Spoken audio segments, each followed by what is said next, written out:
जो पैसा cricket tournament में, वॉलीबॉल टूर्नामेंट में मुशायरों में खर्च हो रहा है, लाखों करोड़ों रुपया, वही पैसे अगर गरीब बच्चियों की शादी में अगर खर्च हो जाएं, गरीब बच्चियों की खबरगिरी करें कि कौन बच्ची अपने घर बैठी हुई है, उसकी शादी नहीं हुई है, जो ज़रूरतमंद है। हम देखते हैं कि आजकल ऐसे लोग हैं और इतनी गुर्बत है कि कितने इलाके तो ऐसे हैं कि एक के वक्त का खाना पकता है, चूल्हा जलता है, और दूसरे वक्त चूल्हा नहीं जलता है, तो भूखे सो रहे हैं। आप यही देख रहे हैं, हम तो सामाजिक काम करते हैं, अक्सर चंदा के लिए निकलते हैं गांव में या और ताल्लुकात वालों से। पैसा लेने में बहुत दिक्कत होती है, बल्कि एक तरह समझिए कि मायूसी होती है। लेकिन वहीं से जो है क्रिकेट टूर्नामेंट, कबड्डी, ये वो होते लाख लाख रुपए का इनाम दिया जाता है। जो खर्च होता है उसको तो छोड़ दीजिए, टीम का किराया, भाड़ा, खाने पीने का नल सब होता है, और लाख 2 लाख का इनाम भी दिया जाता है।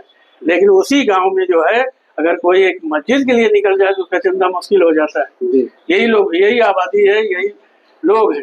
तो ये है हमारी सोच और हमारी पस्ती, इसी सब का नतीजा। नाजरीन, मैं हूँ शमीम जराजपुरी और आप देख रहे हैं खबरों नजर चैनल। मेरे साथ गुफ्तगू करने के लिए मौजूद हैं तालीमी शख्सियत और मदरसा गुलशन मुमताज़ छित्तेपुर आजमगढ़ के बानी, नाज़िम आला, डॉक्टर खुर्शीद अहमद इस्लाही अलीक साहब। डॉक्टर साहब, ये अजीब अलमिया है और अफसोस भी होता है और दुख भी होता है कि आज ढाबों पर आप देख लीजिए कि आजमगढ़ में बड़े बड़े ढाबे खुले हुए हैं, बच्चियां सेल्फी ले रही हैं और बच्चे वहाँ शब्बेदारी करते हैं और फाहिश बातें करते हैं और फजूल खर्ची कर रहे हैं। और आज के समाज में जहाँ लाइब्रेरियाँ खुलनी चाहिए, जहाँ पर तालीमी इदारे खुलने चाहिए, जहाँ पर बच्चों के हाथों में कलम और किताब होना चाहिए, वहाँ हम देख रहे हैं कि बच्चे क्रिकेट खेल रहे हैं, वॉलीबॉल टूर्नामेंट हो रहा है, मुशायरे हो रहे हैं और लाखों करोड़ों रुपया बर्बाद हो रहा है, खर्च हो रहा है। और आप नज़र डालें, आप खबरगिरी करें तो घरों में गरीब बच्चियां बैठी हुई हैं, पैसे न होने की वजह से इस महंगाई के दौर में उनकी शादियां नहीं हो रही हैं, रिश्ते नहीं आ रहे हैं।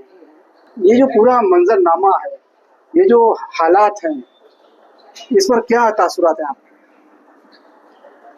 इस वक्त तो माहौल जो है बहुत खराब है, खास तौर से मुस्लिम कम्युनिटी का।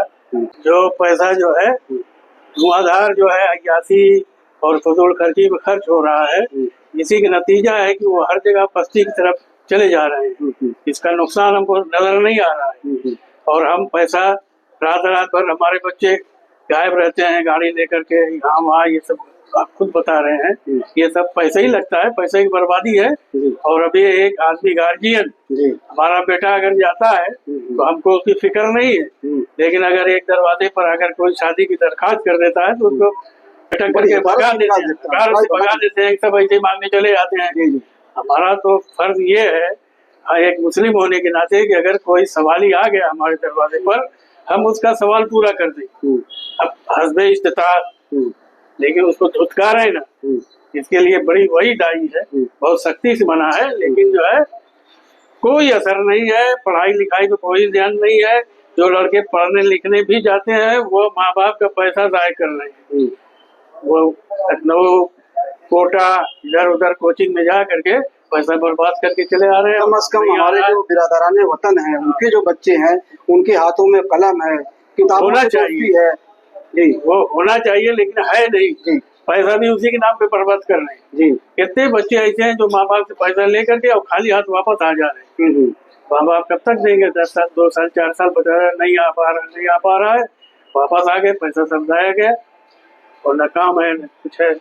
और आज के दौर पैसे का दौर है, देख रहे हैं तो कौम किस तरह पस्ती की तरफ जा रही है, उनके साथ क्या सलूक हो रहा है।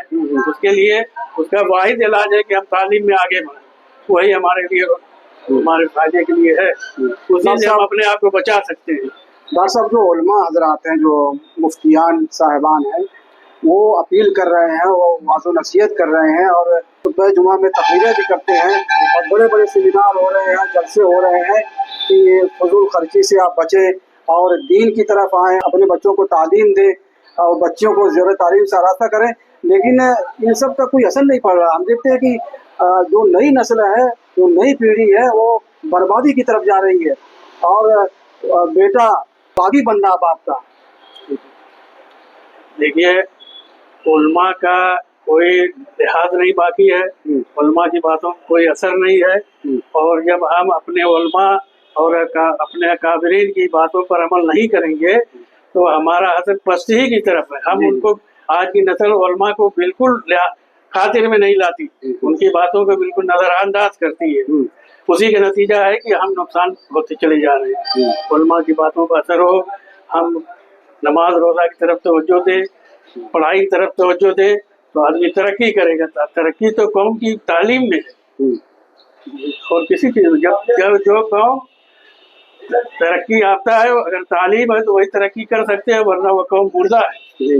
और हम उसी की तरफ जा रहे हैं।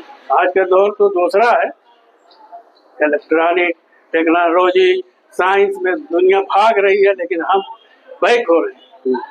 बीच में कुछ हालात कुछ सुधार में थे, लेकिन आज जो है बैक। जी। हाँ, ये जो समाज में जो बिगाड़ पैदा हो रहा है, तो इसके लिए जिम्मेदार कौन है? वालिदैन है या फिर हमारे जो अकाबरीन है, जो उलमाए किराम है, वो जिम्मेदार?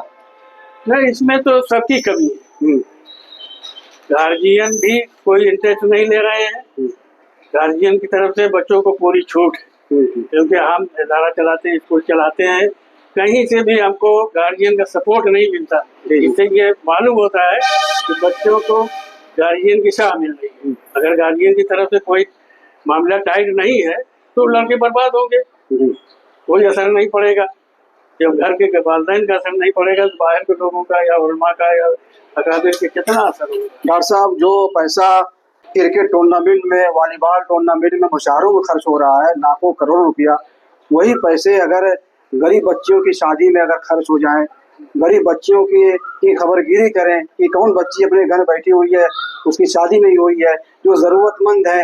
हम देखते हैं कि आजकल ऐसे लोग हैं और इतनी गुर्बत है कि कितने इलाके तो ऐसे हैं कि एक के वक्त का खाना पकता है, चूल्हा जलता है, और दूसरे वक्त चूल्हा नहीं जलता है, लोग भूखे सो रहे हैं। आप यही देख रहे हैं, हम तो समाजी काम करते हैं, अक्सर चंदा के लिए निकलते हैं गांव में या और ताल्लुकात वालों से। पैसा लेने में बहुत दिक्कत होती है, बल्कि एक तरह समझिए कि मायूसी होती है। लेकिन वहीं से जो है क्रिकेट टूर्नामेंट, कबड्डी, ये वो होते हैं, लाख लाख रुपए का इनाम दिया जाता है। जो खर्च होता है उसको तो छोड़ दीजिए, टीम का किराया भाड़ा, खाने पीने का नल सब होता है, और लाख 2 लाख का इनाम भी दिया जाता है। लेकिन उसी गांव में जो है अगर कोई एक मस्जिद के लिए निकल जाए तो उसका चंदा मुश्किल हो जाता है। यही लोग, यही आबादी है, यही लोग हैं। तो ये है हमारी सोच और हमारी पस्ती, इसी सब का नतीजा। मदरसा गुलशन मुमताज जो आपने छिट्टेपुर में खोला है, उसका क़याम अमल में है, और हम देख रहे हैं कि बच्चियों की एक कसीर तादाद है, बच्चे भी वहाँ से तालीम है। इसका खोलने का आपका बुनियादी मकसद क्या है? बुनियादी मकसद हमारा सिर्फ यही था कि हमारे बच्चे तालीम याफ्ता हो और मकातिब को थोड़ा सा मॉडर्नाइज करके मकतब की दीनी तालीम, असरी तालीम दोनों को साथ लेकर किया जाए, ताकि ये बच्चे तैयार हों तो जिस मैदान में जाएं उस मैदान में सेट हो जाएं, कहीं उनको चेप न महसूस हो, और आगे जाने के बाद जिस मैदान को अपनाना चाहें वो अपना लें। इस तरह की तालीम होनी चाहिए। लेकिन आज तो हम देख रहे हैं कि मकातिब बंद हो रहे हैं, बड़े बड़े मदारिस खोल रहे हैं। हाँ, ये है, वो भी हमारी सोच है। हमारी सोच यही है कि हम इंग्लिश मीडियम की तरफ भाग रहे हैं, असरी तालीम की तरफ भाग रहे हैं, लेकिन अपनी दीनी तालीम छोड़ करके बच्चे हमारे कुरान नाज़रा नहीं पढ़ पाते, दीनियात नहीं जानते, रोज़ा नमाज नहीं जानते। लेकिन एक तरह से समझिए कि ये फैशन हो गया है कि लड़कों के इंग्लिश मीडियम में, अरे भाई आप प्राइमरी तक उनको दीनी तालीम, असरी तालीम दो साथ दीजिए। प्राइमरी तालीम ही हमारे दीन पर अमल करने के लिए, रोज़ा नमाज के लिए काफ़ी है, लेकिन वो होनी चाहिए, नहीं हो रही है। इसी को लेकर हम चले थे, और माशाअल्लाह आज भी हम उसी पर हैं, और हमारे यहाँ कोई स्ट्रेंथ कम नहीं है, 700 लड़के बहुत हैं। डॉक्टर साहब, अगर दीनी मदारिस से बंद कर दिए जाएं, या दीनी मदारिस से कौम दूर हो गई, या उलमा से ये कौम दूर हो गई, उम्मत मुस्लिमा, तो इस कौम का क्या हासिल होगा? ये कौम तो जो जिनकी हम दास्तान सुनते आ रहे हैं पिछली, वही असर हो जाएगा। अभी तो कुछ मान रहे हैं, तब ये हाल है। जब हम एकदम छोड़ देंगे या दीनी मदारिस बंद हो जाएंगे, हम जहालत के अंधेरी कोठरी में चले जाएंगे तो क्या होगा, तबाह हो जाएंगे, कुछ नहीं बचेगा हमारे पास। अभी तो कुछ परसेंट है, ऐसा नहीं है कि एकदम खत्म।